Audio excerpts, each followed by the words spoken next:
Tarique Rahman already রাষ্ট্র চালাইতে ব্যর্থ হয়েছেন। এখন যতটুকু হবে রাষ্ট্র হলো নষ্টের দিকে যাবে। এখন আমাদেরকে বলবে তাহলে তারেক রহমান কি এখন গেলে, একটা ইলেকটেড গভর্নমেন্ট হলো 4 মাস গিয়েছে, ওকে আরো 6 মাস সময় দিতে হবে, 2 বছর সময় দিতে হবে? আরে ভাই, আপনার বুকে ও ছুরি মারতেছে হলো এই সরকার, আর আপনি বলতেছেন আরো 2 বছর আমি ছুরি খাই হলো? এটা কি কারবালার ঘটনা নাকি যে ঠিক আছে ছুরি মারতেই থাকুক হলো বুকের মধ্যে? লিটারালি এখানে প্রত্যেকটা মানুষের বুকে ছুরি পড়তেছে। আপনি তাকে হলো 2 বছর আপনি ছুরি খাইতে ইচ্ছুক।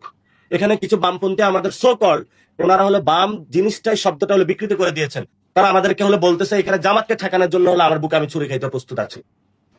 তাহলে আপনার দাঁড়াইতে কোথায় সমস্যা? আপনি দাঁড়ান। জামাত খারাপ, ঠিক আছে, 11 দলীয় জোট খারাপ, আপনি দাঁড়ান। আপনি দেখেন না যে আপনার সামনে এতগুলা বোনের দর্শন হচ্ছে? আপনি দেখেন না পুশিং চলতেছে? আপনি দেখেন না ব্যাংক ব্যবস্থা লোপাট হচ্ছে?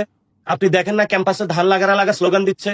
আপনি দেখেন না যেখানে আমাদের এসএমই বিজনেসম্যান আছে তারা পথে বসে যাচ্ছে? আপনি এখানে দেখেন না যে আমাদের বে অফ বেঙ্গলে হলো বিদেশি হলো শক্তি উপস্থিত হয়েছে?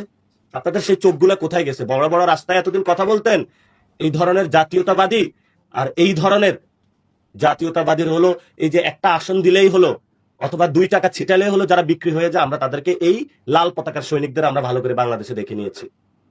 এগুলা লাল পতাকার ভণ্ড লাল পতাকাদারী।